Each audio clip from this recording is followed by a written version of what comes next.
आज मोदी जी कहते हैं कि पकौड़ा तलना एक रोजगार है, तो मोदी जी को मैं ये कहना चाहता हूँ कि वो रोजगार नहीं है, वो एक जीविका है। उनके अकॉर्डिंग तो भीख मांगना भी रोजगार हो गया। मोदी जी सिर्फ हमारा हक चाहिए और किसी चीज के लिए हमें नहीं चाहिए। बिहार से हम लोग पैदल आए हैं, मोदी जी हमारे सिर्फ हक का लड़ाई लड़ रहे हैं, सिर्फ हमें हक दे दीजिए। बस झूठे वादे किए गए हैं हमारे डिफेंस मिनिस्टर राजनाथ सिंह द्वारा। गांव के लोगों के ताने सुनने पड़ते हैं। बहुत दिल पे लगता है, रातों को नींद नहीं आती है। अपना वो पुराना वाला दिन देख के रोना आता है, आंखों से आंसू गिरता है। कुछ नहीं, उनको गरीब और गरीबी दोनों से नफरत है। फोटो क्लिक करा के नेट में छोड़ दे रहे कि हम लोग रोजगार दे रहे बीजेपी सरकार। इस सबके माँ बाप का क्या दिल में दुख होता है? बोलिए आप, कुछ नहीं हो रहा। सरकार झूठा वादा देती है सिर्फ।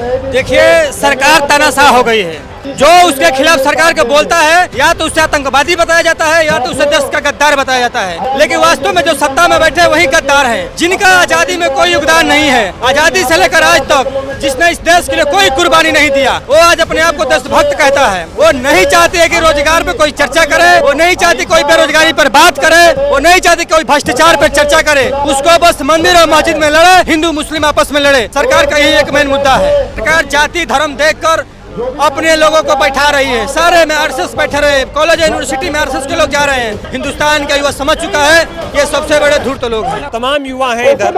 कोशिश रहेगी मेरी कि और भी युवाओं से बात करूं, उनके मुद्दों को, उनकी परेशानियों को समझने की कोशिश करूं। वो क्या कहना चाह रहे हैं, क्या बताना चाह रहे हैं, ये उनसे समझने और जानने की कोशिश करूं मैं। कहाँ से आए हैं आप? मैं राजस्थान सीकर से आया हूँ सर। झंडा लेके बैठे हुए हैं आप, लेकिन देशभक्त हैं। देशभक्ति है। जी बिल्कुल बिल्कुल। लेकिन सरकार आपकी देशभक्ति का ध्यान नहीं देती। बिल्कुल सर, मेरी भर्ती हुई थी 19 मार्च 2021 को। फिर मेरा मेडिकल हो गया, मैंने जितनी भी प्रक्रिया थी टोटल कंप्लीट कर ली थी। मेरा ज्वाइनिंग बचा हुआ था सर, NCC सर्टिफिकेट था मेरे पास। मोदी जी बट बट के बातें करते हैं, गीता की करते हैं, धर्म की करते हैं, और गीता की करते हैं, धर्म की करते हैं, राम की करते हैं, सब की करते हैं। चलो करना चाहिए, उनका सनातन की बातें करते हैं, हर चीज़ की बातें करते हैं। तो मैं तो आपके मीडिया के माध्यम से उनके पास बात पहुंचाना चाहता हूं कि अगर गीता में तो ये भी लिखा हुआ है कि कर्म करोगे तो उसका फल मिलेगा। हमने अपना कर्म कंप्लीट किया था, लेकिन आज फल की बारी आई तो हमारा फल कहाँ पे गया है सर? आपके माध्यम से मैं मोदी जी तक ये बात पहुंचाना चाहता हूँ। क्या लग रहा है, फल सरकार ने छीना आपका? बिल्कुल सर जी, बिल्कुल छीना हमारा, क्योंकि संविधान के अंदर भी ऐसी कोई भी चीज़ नहीं लिखी हुई है कि अपना जो टोटल कर लेते हैं जो भी है, उसके बाद में मतलब कि उसको एक दिन मतलब कि 14 मई 2022 को प्रेस कॉन्फ्रेंस करती है जो जनरल होते हैं, और वो बोल देते हैं कि आपकी जो बाकी की पीछे की भर्तियाँ हैं वो बिल्कुल रद्द कर दी गई है। और जो अब नई अग्निपथ की स्कीम से आई हैं, उन्हीं के अकॉर्डिंग भर्तियाँ होंगी। आपकी 1.5 लाख युवाओं को बैग दे देते हैं हमको। वो तो कहते थे 2 करोड़ रोजगार देंगे, युवाओं को मजबूत करेंगे। वो तो सर आप भी देख रहे हो कि कहीं पे कौन सी जगह पे 2 करोड़ रोजगार दे रहे हैं। आपको देखने वाली सबसे बड़ी चीज़ ये है कि रेलवे अकेला सेंटर की नौकरी के 40% रोजगार देता है। आज वो वैकेंसी 5500, 5600 आ रही, तो कहाँ पे देंगे 2 करोड़ युवाओं को रोजगार? आज मोदी जी कहते हैं कि कहीं पे बाहर पकौड़ा तलना एक रोजगार है, तो मोदी जी को मैं ये कहना चाहता हूँ कि वो रोजगार नहीं है, वो एक जीविका है। उनके अकॉर्डिंग तो भीख मांगना भी रोजगार हो गया। वो अगर वो कहते हैं कि भाई पकौड़ा तलना रोजगार है, तो भीख मांगना भी उनके अकॉर्डिंग तो रोजगार है। ग्रेजुएशन किया हुआ बंदा, अपने मतलब टोटल चीजें क्वालिफाई किया हुआ, वो आज पकौड़ा थोड़ी तलेगा। अभी सोचा था देश का प्रधानमंत्री कहेगा पकौड़े तलो। तो जी सर, उन्होंने बहुत से मतलब कि किए हैं, मैंने देखे इंटरव्यू उनके, तो वो बोलते हैं कि पकौड़े तलना भी एक रोजगार है। तो मैं मोदी जी को कहना चाहता हूँ पकौड़ा तलना रोजगार नहीं है। ये सरकार को क्या बताना चाहोगे कि इतना हल्के में मत? बिल्कुल, मैं तो आपके माध्यम से ये कहना चाहता हूँ कि युवाओं के जो आपने युवाओं के बढ़ के बातें करते हैं, आज जो सरकार बैठी है ये युवाओं के दम के ऊपर बैठी है। और आज तक हिंदुस्तान के अंदर होता रहा है कि जिस तरफ युवा गया है उसी तरफ सिंहासन गया है। जी अरे जी। ये देखिए, जय जवान जय किसान के नारों से जंतर मंतर किस तरह से गूंज रहा है। और भी युवाओं से बात करने की कोशिश करूंगा, क्योंकि ज़्यादा से ज़्यादा युवाओं की बातों को समझना बहुत ज़रूरी है। ज़रूरी इसलिए है कि जब ये अपनी बात बताएंगे तो आपको भी समझ आएगा कि इनके साथ कितनी परेशानियां हैं, ये किस तरह की परेशानियों का सामना कर रहे हैं। देखिए, ठंड का महीना है, चाय पी रहे हैं, यहाँ पे पानी पी रहे हैं, और ये मजबूर इसलिए हैं क्योंकि इनको तो नौकरी करनी चाहिए थी, इनके शरीर पे अभी तक वर्दी होनी चाहिए थी, लेकिन वर्दी तो नहीं मिली है। लेकिन संघर्ष इनके जो है पहले में आया है और संघर्ष कर रहे हैं ये सभी लोग। ये बताइए, क्या सोचा था कि नौकरी मिलेगी, लेकिन आज प्रदर्शन कर रहे हैं? हम तो इस उम्र में हमें नौकरी करना चाहिए, बोर्ड ऑफ चाहिए। इस उम्र में हम लोग रोड पे आ गए हैं। ये बताइए, ऐसा क्या बोले, इस भाषण के तौर पे हम मोदी जी ये बोलना चाहते हैं कि मोदी जी सिर्फ हमारा हक चाहिए और किसी चीज़ के लिए हमें नहीं चाहिए। मेरा हक दे दीजिए। ऐसा नहीं 6-6 साल 8-8 साल हम लोग मेहनत करके दौड़ निकाले, दौड़ निकालने के बाद हम लोग बॉर्डर में चाहिए तो हम लोग आ गए हैं रोड पे। अब बताइए इस हिसाब से हम लोग करेंगे क्या? हम लोग कम से कम बिहार से हम लोग पैदल आए हैं, ऐसे नहीं पैदल आए हैं, 20-20 दिन चलकर यहाँ तक आए हैं, हम लोग चंपारण से चलकर आए हैं। अब इससे ज़्यादा हम क्या बोल सकते हैं मोदी जी से? मोदी जी हमारा सिर्फ हक का लड़ाई लड़ रहे हैं, सिर्फ हमें हक दे दीजिए और कुछ हमें नहीं चाहिए। पैदल चल के आए? जी हम लोग पैदल चल गए हैं। कितनी समस्या हुई? एक तरफ पहले तो दौड़ो कि सेना में भर्ती होना है। सेना में भर्ती होने के लिए 8 साल तक हम लोग मेहनत किए। ऐसे नहीं कि एक बार में सेना में हो जाएंगे। 400 लड़के का दौड़ में सिर्फ 10 लड़के को पकड़ते हैं। इस हिसाब से आप जान सकते हैं कितना मेहनत करना पड़ेगा। इस हिसाब से आप जान सकते हैं कितना मेहनत करना होगा। उसके बावजूद हम लोग मेडिकल पास हुए, एक बार मेडिकल पास नहीं हुए, 2 बार 3 बार के बाद मेडिकल पास हुए। सिर्फ हम लोग का एग्जाम बाकी था, सिर्फ एग्जाम ही नहीं हुआ। मालूम नहीं किस हिसाब से मोदी जी चल रहे हैं कि हम लोग को एग्जाम नहीं करवाए। उसके लिए हम लोग का 2021 से लेके 2024 तक हम ऐसे ही छोड़ दिए। करते करते 2023 में हम लोग को बोले कि एक बार अग्निवीर हो गया है। ये बताइए, एक तरह मोदी जी कहते हैं मैं गरीब हूँ, गरीब का बेटा हूँ, गरीबों के लिए काम करता हूँ, 18 घंटे काम करता हूँ। और जो गरीब युवा है, जो एक मध्यम वर्गीय परिवार से आता है, जिसका सपना है फौज में जाना, उसके सपनों को टूटता हुआ देख रहे हैं और मौन है, कुछ नहीं बोल रहे हैं।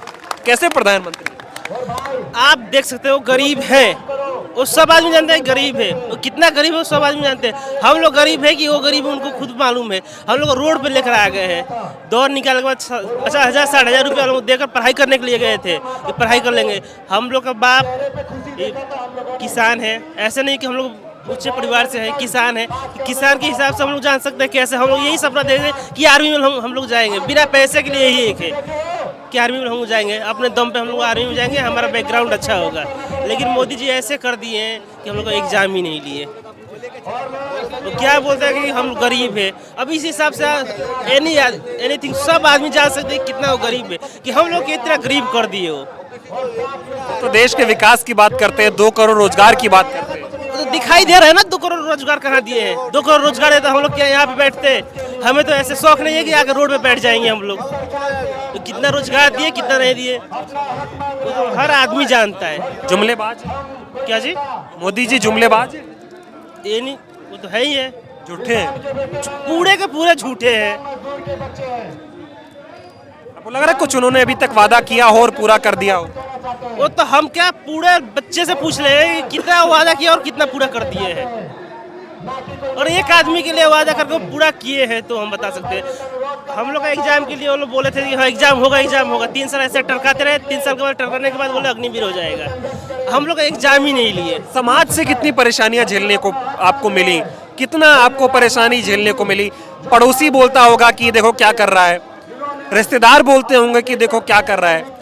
अब आप कैसे उनको बता पाओगे कि मैंने तो सब कुछ क्लियर कर लिया था, गलती तो सरकार की है, मेरी तो कोई गलती ही नहीं है? अरे हम इसीलिए तो घर पे नहीं जा रहे हैं। 2 साल से हम इधर उधर भटक रहे हैं। 2 साल से हम घर से भगा दिए सब लोग। हम क्या करें? मरने के लिए हम मजबूर हो गए तब यहाँ पे आए हैं। हम यहाँ से जाएंगे नहीं जब तक मेरा ज्वाइनिंग नहीं देगा। हम जाएंगे नहीं, बल्कि यहाँ पे मर जाएंगे रहकर, लेकिन हम जाएंगे नहीं यहाँ से। घर से भगा दिया गया? हाँ, घर पे मेरा कोई पूछने वाला ही ना। कौन पूछेगा? 8 साल हम तैयारी किए। आप बताइए, आपको 8 साल तक कोई आपके मम्मी पापा बोलेंगे हाँ ठीक है बच्चों कुछ काम मत करो। 8 साल के बाद दौड़ निकाले, 3 साल तक बिल्कुल हमें ऐसे बैठा कर खिलाए पिलाए पढ़ाए। उसके बाद पूरा घर के घर ताना मारते हैं। ताना सुनने के लिए हम घर पे चले जाए? हम 8 साल से तैयारी कर रहे हैं। 8 साल के बाद हम दौड़ निकाले, सब चीज हुआ। उसके बाद अब कोई आदमी बोलेगा, घर का आइट साइड वाले सारे बोलेंगे ताना मारेंगे, घर का आदमी ताना मारेंगे। आप रह सकते हैं घर में? नहीं रह सकते। मोदी जी इस बात के लिए सुनिए ना, कम से कम हम लोग को ज्वाइनिंग दे दीजिए। जो झेलना पड़ रहा है इसका जिम्मेदार आप मोदी जी को मानते हैं? हाँ, मुनि को मानते हैं। हाँ, मोदी जी हैं। आप भावुक भी बहुत हो रहे हैं ऐसा कि कितनी समस्या है? क्या जी? आप बहुत भावुक हो रहे हैं, इतनी समस्या हुई आप? इतना ना समस्या है कि हम लोग क्या बोलो, देश की सेवा के लिए हम लोग आए थे कि देश सेवा करेंगे। देश के सेवा जब हम लोग खुद रोड पे आ गए, सेवा करने के लिए हम लोग आए थे, लेकिन हम लोग रोड पे आ गए। अब क्या सेवा करेंगे? कोई सुनवाई नहीं है। लेकिन कोई सुनवाई नहीं है, कोई सुनवाई नहीं। देख सकते हैं हम लोग कैसे हो गए। सारे बच्चे के लिए देखिए कैसे हो गए हम लोग। क्या कह रहे हैं आप? बस झूठे वादे किए गए हैं हमारे डिफेंस मिनिस्टर राजनाथ सिंह द्वारा, और उन्हें झूठा आश्वासन दिए हैं कि आप लोग की पेंडिंग भर्ती पूरी की जाएंगी, और उन्होंने कुछ अभी तक कुछ नहीं किए। और हम लोग 3 महीने से पैदल चल के बिहार से, मैं बिहार के सारण जिले से हूँ और हमारे साथी जो बिहार से हैं चंपारण जिले से हैं, और हम लोगों ने पूरे पैदल चल के 3 महीने से यहाँ, और 3 महीने हम लोग साथ में हैं। और इन लोग जो हमारे साथ कर्नल वगैरह हैं, एक सर्विसमैन, वो हमारे साथ हैं, और उन्हीं लोग के साथ हम लोग भी चंपारण सत्याग्रह में यहाँ तक पहुँचे हैं, बट कोई सुनवाई नहीं हो रही है। और डिफेंस मिनिस्टर ने अपने वहाँ तक लिखित भी दिया है हमारे पास, जो हम लोग मिले भी हैं उनसे, फिर उन्होंने आश्वासन पे आश्वासन, बस झूठे वादे किए हैं और कुछ सुना नहीं जा रहा है हमारे रक्षा मंत्री द्वारा। आप घर वालों से बात नहीं करते हो कि मेरी गलती नहीं है, क्या करूँ, मैंने तो बहुत मेहनत। घर वाले से हम बात किस मुंह से बात कर सकते हैं? जब बात करेंगे फोन करेंगे तो ताना मारने लगेंगे। इस हिसाब से हम लोग नहीं बात ही नहीं करते हैं। सामाजिक दबाव का बहुत सामना करना पड़ रहा है। सामाजिक इतने हैं कि हम लोग कुछ बोल ही नहीं पाते हैं। गांव में जब हम फौज की तैयारियां करते थे तब तक लोग बोलते थे चलो जवान है, फौज की तैयारियां कर रहे हैं, और यहाँ तक भर्ती देखिए, मेडिकल पास हुए और एग्जाम कैंसिल हो गए। गांव के इतने ताने सुनने पड़ते हैं, गांव के लोगों के ताने सुनने पड़ते हैं। हमारे गाँव के पूरे जितने भी बुजुर्ग हैं या कुछ भी ऐसे, तेरा क्या हुआ, तू फौज में नहीं हुआ, भर्ती नहीं हुआ, तो उसी को सुन के आज तक यहाँ तक झेलते हुए हम लोग उसी अपनी मांग को पूरी करने के लिए यहाँ पे जंतर मंतर में हम लोग अपने धरना दिया हुआ है, बट सरकार हम लोग की सुन ही नहीं रही है। अभी कहते हैं कि जब युवाओं को अधिकार नहीं मिलता है तो युवा जो है उसका रास्ता निकालता है। अभी आप लोग प्रदर्शन कर रहे हो, ठीक है, लेकिन चुनाव है अगले इसी साल, क्या लगता है चुनाव में सरकार को बताएंगे कि आप लोगों के साथ गलत किया उन्होंने? हम लोग भी चुनाव को ही देखते हुए 3 महीने से लगातार अपने धरना दिए हुए, आज पैदल चल के आए हुए हैं चंपारण से, तो हम लोग भी सोच रहे हैं चुनाव है तो हमारी सरकार जो है वो हमारी मांगे पूरी करे, बस पेंडिंग भर्ती हमारी पूरी करे। क्या नाम हुआ आपका? जय हिंद। सबसे पहले मेरा नाम है मुजाहिद खान और मैं वेस्ट बंगाल के हावड़ा डिस्ट्रिक्ट से यहाँ पे आया हूँ। मुझे पता चला तो मैं अकेला ही जनरल कंपार्टमेंट में निकल के यहाँ पहुँचा, कोई मेरे साथी नहीं है। और मैं 3 साल सरकार आप सबकी वो दिखाना चाहूँगा, 3 साल एनसीसी का कोर्स किया हूँ मैं, जिससे मेरा फौज में सोल्जर जीडी में एग्जाम नहीं होता है, डायरेक्ट ज्वाइनिंग है, ये देख सकते हैं आप। और सरकार नया 4 साल का स्कीम लाके अग्निपथ में हम सबको रोक रखा है। मेरा रनिंग क्लियर है, इनका भी एक साथ हम लोग किए दोनों, रनिंग और मेडिकल दोनों क्लियर है, और मेरा एनसीसी सर्टिफिकेट है। सिर्फ ज्वाइनिंग के लिए हम रुके हैं। हमारे इलाके में लोग बोलते हैं कि दादा कखन ट्रेनिंग जावे, ट्रेनिंग होएगा जो तुम्हारे, बहुत दिल पे लगता है, रातों को नींद नहीं आती है। अपना वो पुराना वाला दिन देख के रोना आता है, आंखों से आंसू गिरता है। सरकार अभी भी अपना वादा पे कायम नहीं है। राजनाथ सिंह को हमें याद है, जब यूपी में इलेक्शन था तो हम लोग युवाओं कम से कम 200-300 युवा गए थे कि हमारी पेंडिंग भर्ती पूरी की जाए। उन्होंने 2 बार नहीं, 3 बार नहीं, बल्कि 24 बार बोला था कि पेंडिंग भर्ती होगी होगी होगी, लेकिन वो अभी तक पूरा नहीं की। नहीं, कुछ नहीं। मोदी जी किसी के नहीं, कुछ नहीं। उनको गरीब और गरीबी दोनों से नफरत है। गरीब को हटा देंगे, गरीबी को हटा देंगे मोदी जी। और अभी नया एक सिस्टम आया है, एसएससी जीडी में जो भर्ती हो रहे, रोजगार मेला लग रहा, पीछे लिख दे रहे 2 करोड़ रोजगारों को बीजेपी सरकार गवर्नमेंट जॉब दी, और फोटो खिंचवा रहा, और हम लोग 1.5 लाख लड़का यहाँ रोड में घूम रहे। आपके सामने दिखाइए मीडिया के माध्यम से आप लोग, एसएससी जीडी का एक नया रोजगार मेला आया है, फोटो क्लिक करा के नेट में छोड़ दे रहे कि हम लोग रोजगार दे रहे बीजेपी सरकार। इस सबके माँ बाप का क्या दिल में दुख होता है बोलिए आप। हम लोग 1.5 लाख है, हमारे घर में माँ बहन है, उनको कितना आस है हमसे। मेरे पिताजी को हमसे आस है, हम 3 साल फौज में एनसीसी किए। लोग हमको बोलते थे कि कुछ ना कुछ करेगा, अभी तक कुछ नहीं हुआ है। मेरे बड़े भाई भी फौज में है, उम्मीद है कि कुछ करूंगा, लेकिन कुछ नहीं हो रहा। सरकार झूठा वादा देती है, सिर्फ इलेक्शन आते ही झूठा वादा। अभी 24 का इलेक्शन है, फिर झूठा वादा, और हम लोग उसके बहम में आते हैं। आपके वीडियो के माध्यम से मैं बोलना चाहूंगा, युवा झूठा वादा पे मत आए, काम जो करे उस पे आए, जो रोजगार दे उस पे आए, उसकी बात को सुने। मोदी जी ने रोजगार नहीं, कुछ नहीं रोजगार दिए। रोजगार कहाँ दिए हैं? अगर रोजगार दिए रहते तो हम लोग यहाँ पे आकर प्रदर्शन करते। मैं कोलकाता से आया हूँ, इतना दूर से आया हूँ, अकेला आया हूँ। मैं आता है यहाँ पे जंतर मंतर में, मेरे पास कुछ पैसा नहीं है, कोई काम नहीं है, जॉब नहीं है, अभी जॉबलेस हूँ मैं। प्राइवेट काम मिला लेकिन मैं गया नहीं, मुझे वर्दी का शौक है, हम सबको वर्दी का शौक है। इन भाई के साथ मैं मेडिकल दिया, रनिंग निकाला रुड़की में, लेकिन आज हुआ नहीं। कोरोना का टाइम 2019 में हम लोग 30 लाख लड़का का रनिंग हुआ, जिसमें से आधा लड़का 30 लाख का मेडिकल हुआ। मेडिकल होने के बाद छठे हम लोग सिर्फ और सिर्फ 1.5 लाख लड़का आर्मी ज्वाइनिंग के लिए बचे हैं। सिर्फ और सिर्फ आपको दोबारा बोलना चाहूंगा, 1.5 लाख लड़का। लेकिन आप कह तो रहे हो कि मोदी जी फोटो तो डालते हैं ना, रोजगार मेला लगा रहे हैं कि नौकरियां मिल रही है, वो सब दिखावा, पब्लिक को बेवकूफ बना रहे हैं, पब्लिक को हमारे जैसे लड़के को बेवकूफ बना रहे हैं, और कुछ नहीं। लड़ाई जारी रखोगे आप? जी बिल्कुल जारी रखूंगा। हम लोग चंपारण सत्याग्रह से साथ मिलकर कदम में कदम मिला के आए और आगे भी रहूंगा। देखिए, सरकार तानाशाह हो गई है।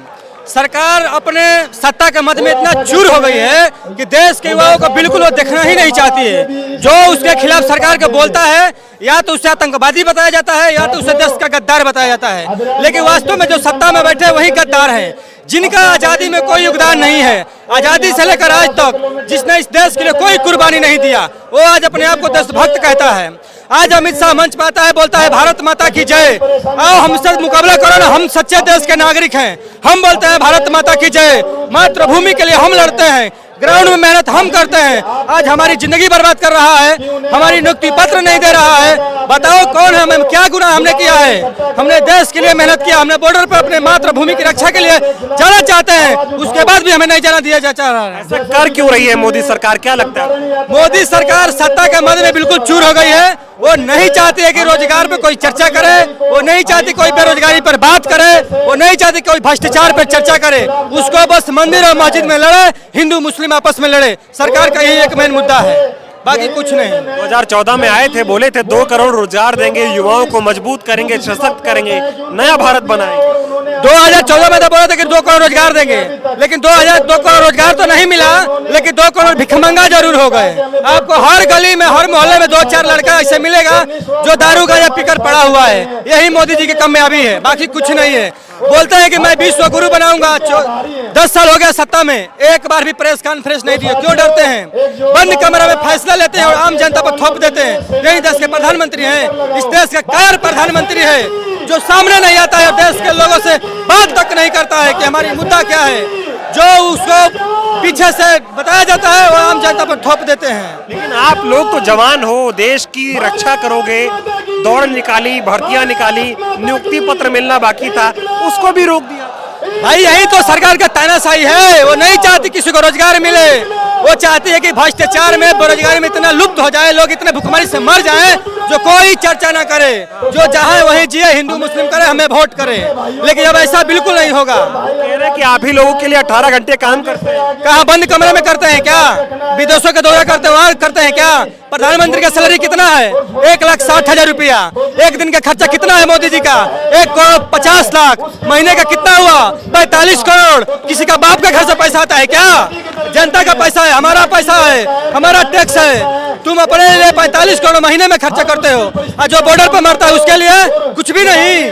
तिरंगा नहीं देते हो, मेडिकल सुविधा नहीं देते हो, देश को अपाहिज बना दिया, बेरोजगार चरम सीमा पार कर दी। कहाँ जाए हम देश के युवा? कह रहे हैं हम नियुक्ति पत्र बांट रहे, बता रहे बहुत नौकरी दे रहे। कहाँ दे रहे हैं? बताइए, आप कहाँ दे रहे हैं? बंद कमरे में दे रहे हैं या पाकिस्तान में दे रहे हैं? कहाँ दे रहे हैं? हम तो हिंदुस्तानी है सच्चा। आइए हमारे सामने बात कीजिए, लाइव कॉन्फ्रेंस दीजिए मोदी जी, और कहिए कि हम कहाँ नियुक्ति पत्र दे रहे हैं। कहीं नहीं, ये सब बकवास है। गोदी मीडिया से लेकर सब कुछ मोदी मोदी, लेकिन अब ऐसा नहीं चलेगा। रोजगार की बात करने से क्यों डर रहे हैं मोदी जी? आप लोगों को नौकरी क्यों नहीं दे रहे? उनको पता है कि रोजगार पर हम पास ही नहीं कर पाएंगे, क्योंकि हमने रोजगार के मामले में देश को डुबो दिया है। आज भारत की इकोनॉमी क्या है? देखिए आप, चरम सीमा पर भुखमरी में 111 पैदान पर मेरा देश पहुंच गया। पाकिस्तान 104 पर है, वो भी हमसे ऊपर है। मोदी जी क्या बनाना चाहते हैं? देश को भिखामंग बनाना चाहते हैं, लंगड़ा बनाना चाहते हैं, हमें अपाहिज बनाना चाहते हैं। हमें रोजगार चाहिए, हमें आर्मी का, मेडिकल का क्वालिफाई किया है भैया, हमें ज्वाइनिंग लेटर चाहिए। कह रहे पकौड़ा तलना भी रोजगार है। हाँ तो भेजे ना अमित शाह का बेटा को, क्यों बेसाई के सेक्रेटरी बनाए हैं? भेजो ना राजनाथ सिंह को बेटा को, भेजो ना ज्योतिरादित्य सिंधिया को। इन सब के बेटे जाएंगे वहाँ सिक्योरिटी बनेगा, हम पकौड़ा तले? हम चुतिया है क्या? मेहनत किए आर्मी में जाने के लिए, मेहनत किया IAS PCS बने, तुम्हारे बच्चे IAS बनेंगे, हम पकौड़ा तले? 200 रुपया सरसों का तेल है, कौन पकौड़ा तलेगा? बीजेपी के कुछ नेता कहते हैं योग्यता होगी तो नौकरी मिल जाएगी। कौन योग्यता? आओ ना बैठ के बहस कर लो, GDP पे बहस कर लो, पढ़ाई पे बहस कर लो। 95-97 नंबर लाते हैं फिजिकल टेस्ट में, क्या परीक्षा लोग पेपर ही नहीं लाते हो? ग्रुप डी का कितनी पेपर है? आप देखिए बिहार में 14 करोड़ की आबादी है, 5,000 साढ़े 5,000 भर्ती दे रहे हो, कहाँ दे रहे हो रोजगार भैया? ये सब भैया बकवास है। हमारी मुद्दा कोई उठाने वाला नहीं है। पता नहीं आपकी वीडियो कहाँ तक चलेगी, कितने लोग समर्थन करेंगे, लेकिन मैं यही आपके वीडियो के माध्यम से कहूँगा कि हे हिंदुस्तान के लोगों में विनती करता हूँ कि आप बीजेपी को वोट मत दें। बीजेपी इस देश के लिए खतरा है, और खतरे को आप हाथ में अपने मत लीजिए, नहीं तो ये देश तो डूबेगा, साथ साथ आपका परिवार, आपकी फैमिली डूब जाएगी। आप लोग तब सेना में जाते, तो सेना की मजबूती होती, फौज मजबूत होती, आप लोगों के साथ अन्याय क्यों किया? सरकार इसलिए न्याय किया कि हम लोग पिछड़े समाज से आते हैं, हम लोग पिछड़े समाज से आते हैं, इसलिए सरकार न्याय कर रही है। सरकार जाति धर्म देखकर अपने लोगों को बैठा रही है। सारे में आरएसएस बैठे रहे हैं, कॉलेज यूनिवर्सिटी में आरएसएस के लोग जा रहे हैं, आईएएस पीसीएस में वही लोग बन रहे हैं। हम कहाँ जाएं? हमारी भैया अधिकार है, संवैधानिक हमारा अधिकार है, कोई अपने घर से नहीं देगा। ये हम अपने संवैधानिक जो पद खाली है हम उसको चाहते हैं, हमें दे दो। जो आपका अधिकार है वो भी तो छीन रहे मोदी जी। यही तो लोकतंत्र का हत्या है भैया। 700 किसान मर गया, आप सोचिए दिमाग से, 700 किसान मर गया, 72 हमारे आर्मी का नौजवान मर गया। देश की पहलवान बेटियां दिल्ली में धरना प्रदर्शन दी, उनको बलात्कार किया गया, उन्होंने कहा कोई सुना नहीं। मणिपुर में माता बहनों को नंगा घुमा दिया गया।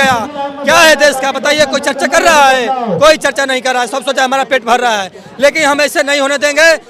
हम लोगों को विचारधारा को कुचलने नहीं देंगे, इस लोकतंत्र की हत्या नहीं होने देंगे। वर्दी लेके रहेंगे, वर्दी लेकर रहेंगे, चाहे इसके लिए कितना भी बड़ा आंदोलन खड़ा क्यों ना करना पड़े। क्या करेंगे? पूरे देश में आंदोलन खड़ा करेंगे, अपना संगठन बनाएंगे और हिंदुस्तान के तमाम राज्य के जितने भी युवा हैं सबको एक साथ लाकर देश में हुंकार भरेंगे। बीजेपी तो कहते हैं मोदी झुकता नहीं है। मोदी, अरे मोदी जैसा झूठा तो कोई है नहीं भैया। बोले 15 करोड़ दिए, 2 करोड़ रोजगार दिए, गैस कम हुआ, महंगाई कम हुई, बेटियां सुरक्षा हुई, कहाँ बताइए आप? वो कह रहे झुकते नहीं है मोदी। मोदी झुकते नहीं, कायर है मोदी जी। बंद कमरे में फैसला तो झुकेंगे कहाँ? वो सामने आएंगे तब ना झुकेंगे। हिम्मत है तो आओ सामने बहस करो कि हम तुमसे बहस करते हैं, हम तुम्हें रोजगार पे चर्चा करेंगे। कोई चर्चा नहीं करने वाले हैं। वो चुनाव है 24 में, 24 में चुनाव है, उनको 24 में जाना तय है। ये भी हम भी हटेगी। आप तो देखे ना अभी हरियाणा पंजाब में क्या हुआ, कितना छल कपट से सत्ता बना रहे हैं। ये सत्ता में इनको हम नहीं बैठने देंगे। सत्ता से उखाड़ फेंकेगा देश का युवा, जाग चुका है, जान चुके। याद रखिए। शतरंज का जब गेम खत्म होता है ना, चाहे बादशाह हो चाहे प्याला, दोनों एक ही डिब्बे में बंद किए जाते हैं, तो इनकी ज्यादा देर तक चलने वाली नहीं है। चलने वाली नहीं है, बिल्कुल नहीं चलने वाली। कुछ भी कर ले, कुछ भी कर ले, नहीं चलने वाली है। देश का युवा जाग चुका है, हिंदुस्तान का युवा समझ चुका है, ये सबसे बड़े धूर्त लोग हैं। अब आपको वर्दी पहनने से कोई रोक नहीं सकता। कोई रोक नहीं सकता, क्योंकि ये हमारे नस्ल और फसल दोनों को बर्बाद किया जा रहा है और हम इसे बर्बाद नहीं होने देंगे। क्या बोले? देखिए सर, अग्निवीर के विरुद्ध हम लोग कोई खिलाफ नहीं है। अग्निवीर सरकार के मर्जी रखे ना, उसमें कोई मतलब नहीं है। हम लोगों की सिर्फ ज्वाइनिंग से मतलब है एयरफोर्स और आर्मी पेंडिंग भर्ती था, ठीक है। यही है जो कैंसिल हुआ था 2022 में भर्ती, 14 जून 2022 को। तो रक्षा मंत्री राजनाथ सिंह जी बोले, समझ गया, राजनाथ सिंह ने कहा था नौकरी मिलेगी मिलेगी मिलेगी, मिली नहीं। आज वीडियो पड़ा हुआ है यूट्यूब पर, वो बोलेंगे प्रूफ दिखाओ कहाँ है, तो आज भी सारे दिखाते। वही तो पूछ रहे हैं कि अब तो वादे से मुकर गए, अब क्या करोगे आप लोग? इसीलिए आप मतलब बैठे हैं। तब तक हम लोग क्या गलती थी, हम अब सारी बताते हैं। हम लोग जब भर्ती हुआ ना, तो सबसे पहला एग्जाम का डेट मिला 25 मार्च को मिला, ठीक है, पहला डेट एडमिट कार्ड मिला, आज पड़ा हुआ है, ठीक है। दूसरा डेट मिला कैंसिल करके 24 जुलाई को 2 एडमिट कार्ड। उसके बाद से एडमिट कार्ड नहीं मिला, सिर्फ बोला गया अगस्त में होगा। अगस्त जब एंड हो गया तो फिर सितंबर में होगा, सितंबर एंड हुआ तो अक्टूबर में, ऐसे तारीख पे तारीख, तारीख पे तारीख, क्या क्या तारीख पे तारीख वाला सिस्टम। हाँ, जो सनी देओल का फिल्म नहीं है एक्शन वाला, तारीख पर तारीख, तारीख पर तारीख, सिर्फ वही एक्शन किया गया इसमें। नहीं, हम लोग तो ज्वाइनिंग होने वाला था, हम लोग का ज्वाइनिंग होने वाला था। ये मेरा इसका ज्वाइनिंग था, एग्जाम भी नहीं होने वाला था। हम लोग का ज्वाइनिंग था, बाकी ज्वाइनिंग नहीं मिला। वो लोग बोले कि बस आप यहाँ तक तो हम लोग गांव में मिठाई भी बंटवा दिए हैं, गांव में मिठाई बंटवा दिए हैं और हमारा सब रद्द हो गया। अब सारे बोलते हैं नकली फौजी, गांव में नकली फौजी बोलते हैं, नकली फौजी बोलते हैं। जिम्मेदार कौन है? इसका मोदी सरकार जिम्मेदार है। हम लोग अपना जेडारो में गए, हमारा अधिकारी से मुलाकात किए कि हमारा भर्ती क्यों नहीं हो रहा है, तो वो बोल रहा है, अधिकारी हमारा बोला कि आपको कौन बोल दिया, अभी कुछ नोटिफिकेशन नहीं आया है। और मतलब ये सरकार की नीति है, सेना की भी ये पता नहीं था कि ऐसा होगा। देखिए, तमाम युवा हैं जो जंतर मंतर पर प्रदर्शन कर रहे हैं। इनका ये कहना है कि मोदी सरकार की वजह से लोग अब हमको नकली फौजी कहकर बुलाते हैं और हमारे साथ जो कुछ भी हो रहा है इसकी जिम्मेदार मोदी सरकार है। और अब ये जंतर मंतर पर आए हैं, ये प्रदर्शन ऐसे ही चलता रहेगा और अब ये सभी लोग, ये सभी युवा वर्दी लेकर ही घर वापस जाएंगे और ये प्रदर्शन जब तक चलता रहेगा जब तक इनको न्याय नहीं मिल जाता है।